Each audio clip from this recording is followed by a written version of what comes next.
हरे कृष्ण अभी बेशी समय विलम्ब करब ना एर मध्य राधा गोविंद सुबल बेशी मिलन दिए देव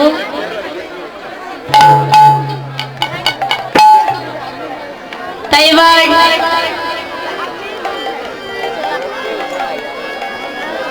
सुबल যখন বলল মহিমা কলির বাছুরিটা আমার হারিয়ে গিয়েছিল অনেক অনেক জায়গা আমি খুঁজেছি কিন্তু পাই নাই তো তোমাদের মহল দিয়ে যাচ্ছিলাম তো অর্ধেক রাস্তায় যখন যাচ্ছি মহলের সম্মুখে দেখতে পাই বাছুরিটা দাঁড়িয়ে আছে অনেক প্রচন্ড রোদের মধ্যে হেঁটেছি তো মনে মনে ভাবলাম নিকটে যখন বোনের বাড়ি তাহলে একটু জল খেয়ে যায় এই জন্য আসা মা জটিলা বুড়ি বলল বাবা রে তোর জল পিপাসা হয়েছে তবে আয় বাবা জল খেয়ে যা আর কহ তোকে বাধা দেবে না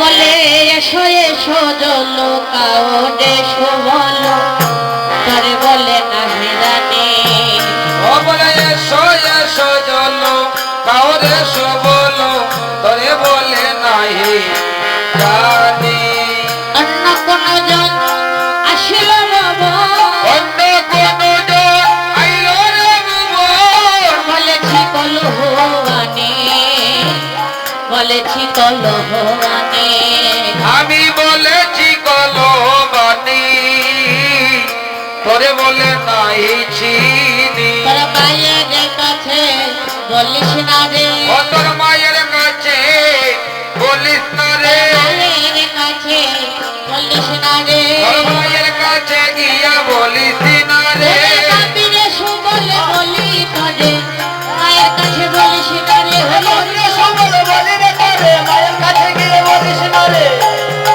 সুবলে বলি তোরে মায়ের কাছে বলিস না রে বাবা সবল বলি রে তোরে মায়ের কাছে গিয়ে বলিস না রে রাধে জয় রাধে রাধে জয় রাধে জয় রাধে জয় রাধে জয় রাধে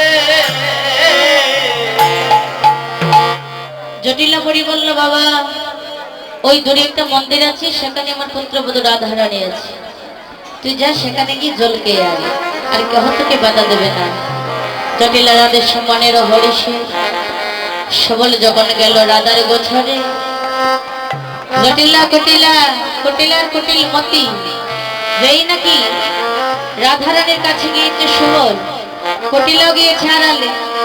রাধারানী কৃষ্ণ কথা বলে কিনা শোনার জন্য। তো রাধারানী যখন সবলকে দেখে ডেকে বললো, সবাই দিনের বেলা এসেছে, সবাই তো বনের কুশল বল। আর কটিলাকে দেখতে পাই কিন্তু সবল, সবল তো বড় চক্র। কটিলার বদন দর্শন করে রাধারানীকে বলল, অগর লক্ষণ ভালো না, লক্ষণ ভালো রাধে নয়, লক্ষণ ভালো না। অগর লক্ষণ ভালো নয়। শোনো শোনো ঘরাই লক্ষণ ভালো না। তুমি শুনো শুনো গোরানে লক্ষণ ভালো নয়। বলল লক্ষণ ভালো না। কটিলা যখন আড়াল থেকে শুনতে পায় লক্ষণের নাম, তো চলে গেল। কেন? মনে মনে ভাবলো তারা ভাই বোন মিলিত হয়ে রাম লক্ষণের কথা বলছে, আমি এখানে থেকে কি করব? তবে কি সেই রামের ভাই লক্ষণের কথা বলছে? হ্যাঁ, সুবল কি রামের ভাই লক্ষণের কথা বলছে? বলে না, তো রামের ভাই লক্ষণ নয়। বলল, রাধে তোমার গোবিন্দের লক্ষণ বেশ ভালো নয়। বলে কি হয়েছে? যে রাধা রাধা বলে রাধা পণ্ডিতের ধরনে লোটাচ্ছে, তাই তোমাকে পাঠিয়েছে তোমাকে নেবার জন্য। রাধারানী বলল, সুবল রে আইসরে ও ভাই পরাণের শুভ একই অপরূপ দেখা। ও তুমি আইসরে ও ভাই প্রাণের সুবল একই অপরূপ ভালো দেখা। আরে কহ দেখি বনে আছে রে কেমনে, ওরে কহ দেখি রে বনে আছো রে কেমনে। আরে তোমার মরম সকা, তোমার মরম সকা। ও বাইরে তোমার মরম সকা একই অপরূপ দেখা। ওরে যখন হইতে শিকার সহিতে বাজিল হরে। ও বাইরে যখন হইতে শিকার সহিতে বাজিল মোহন বেন। আমি পথের পথ মনের বিপদ, ওরে পথের আপদ বনের বিপদ। ভাবিতে ভাবিতে মইন গো, ভাবিতে ভাবিতে মইন। ওই আমি ভাবিতে ভাবিতে রে কইনু গো ভাবিতে ভাবিতে কইনু। আমি কামনা করিয়া ডুবিয়া মরিব, হইব তোদের মতো সকা।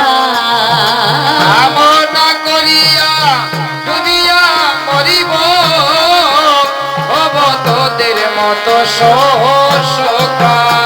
পরে দিন বন্ধু বলে সহচর হলে, বন্ধু বলে সহচর হলে। বন্ধু বলে সহচর হলে, ওরে দিন বন্ধু বলে সহচর হলে। সত্তরে পাইবে স্বামীর দেখা গো, সত্তরে পাইবে তার দেখা। ও তুমি সকলে পাইবে দেখা গো, সকলে পাইবে দেখা। মহাজন দাঁড়িয়ে বলল, রাধে তো তুমি যদি সত্যি সত্যি সহচরের বেশ ধারণ করতে পারো, যদি তুমি আজ সত্যি সত্যি রাখাল হতে পারো, তাহলে তোমার গোবিন্দ দর্শন পাবে। সবল গিয়ে বলল, রাধে তো আমি তোমাকে এসেছি নেবার জন্য। রাধারানী বলল, সবল রে ওই দিনের বেলা নারী হয়ে কেমন করে যাব? যখন বাড়ির বাইর হব, যেমন শাশুড়ি তেমন ননদ। যদি ওরা দেখতে পায় আমি দিনের বেলা যাচ্ছি যমুনায়, তাহলে আর আমার রক্ষা নেই। তো বললো, না রাধে তো তোমাকে নারী হয়ে যেতে হবে। আমি যখন এসেছি একটা উপায়ও নিয়ে এসেছি। বলে কি উপায়?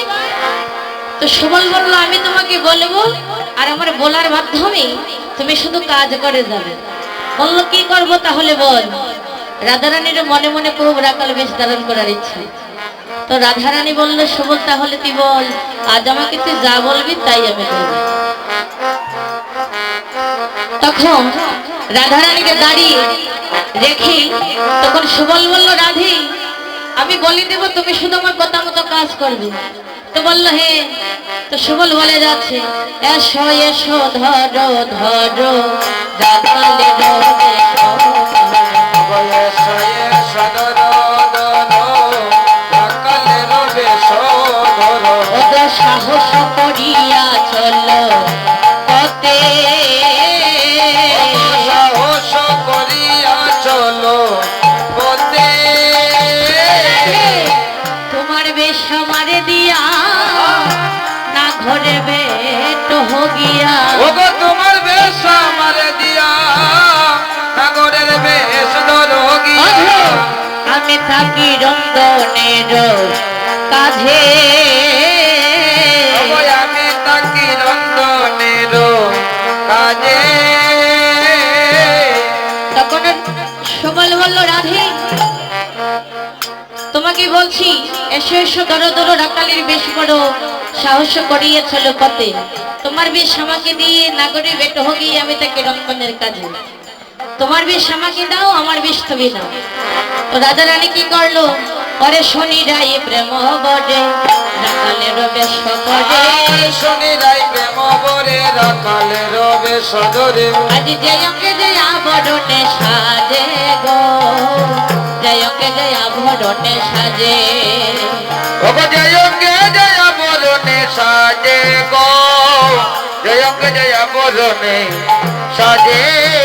এই মস্তকে বাঁধিল ছোড়া পতিতরে বিধরা, মস্তকে বাঁধিল ছোড়া কটিত বিকিত ধরা, মস্তকে বাঁধিল ছোড়া পতিতর বিধরা, মস্তকে বাঁধিল ছোড়া কটিত বিকিত ধরা। নপুর পড়িল রাকাবায় গো, নপুর পড়িল রাকাবায়, এবার নপুর পরিল রঙ্গা পায়ে গো, নপুর পরিল রঙ্গা পায়ে। দেখো দুই হাতে হেমচুরি পরিধানে নীল শাড়ি, দুই হাতে মজুরি পরিল নীল শাড়ি, দুই হাতে হেমচুরি পরিধানে নীল শাড়ি, দুই হাতে মজুরি পরিধান নীল ওরে শাড়ি। রঙ্গন করে রাধা হইয়া গো, রঙ্গন করে রাধা হইয়া, ওরে গো রতন করে গো রাধা হইয়া গো, রতন করে গো রাধা হইয়া। চন্দন মছিয়া জলে সিঁদুর পড়িল বালে, চন্দন মুছিয়া জলে সিঁদুর পরিল বলে, চন্দন মছিয়া জলে সিঁদুর পড়িল বালে, চন্দন মুছিয়া জলে সিঁদুর পরিল ওরে বলে। রঙ্গন করে রাধা হইয়া গো, রঙ্গন করে রাধা হইয়া, রতন করে গো রাধা হইয়া গো, রতন করে গো রাধা হইয়া। তো এবার শনিরাই প্রেমবরে রাখালির বেশ পরে জয়ঙ্গে জাগরণে সাজে, রাধারানী সুবলের বেশ নিচ্ছে, আর সুবলের লোলাটে ছিল তিলক দেওয়া। তো গঙ্গার জল এনে তিলকটা মুছে রাধারানীর বালের সিঁদুর নিয়ে নিজ কপালে দিয়েছে, দুই হাতে হেমাছুরি দিয়েছে সুবল, পরিধানে নীল শাড়ি, রাধারানীর বেশ নিয়ে রন্ধনশালা গিয়ে রন্ধন করছে। তো রাধারানী বলল, সুবল তো তুই আমাকে পুরুষের বেশ দিয়েছিস সত্য, কিন্তু আমি হলাম নারী, যতই পুরুষের বেশ দেশ না কেন আমার, যখন ঘরের বাইর হইব লোকে দেখে আমায় চিনতে পারে। বললো কেন রাধে, বললো তুই তো পয়োদর যে আমি কি দিয়ে লুকাবো। তো বললো সুবল, রাধে তুমি কোনো চিন্তা করো না, সুবলের কোলে যে বাছুরি ছিল, তো বাছুরি আরে দনি পয়োদর লুকাইল, শ্রী হরি সরিয়া দনি গমন করিল, হরি হরি বল হরি বল। আজ সুবলের বেশে মনের হরিষী যখন বাছুরি বক্ষে নিয়ে গড়ের বাইর হলো, জটিলা কুটিলা এসে দাঁড়িয়ে আছে সম্মুখে। রাধারানী মনে মনে ভাবছে, আমি যে সুবলের বেশ নিয়েছি, যদি জটিলা চিনতে পারে আর রক্ষা নেই। জটিলা শুনিলে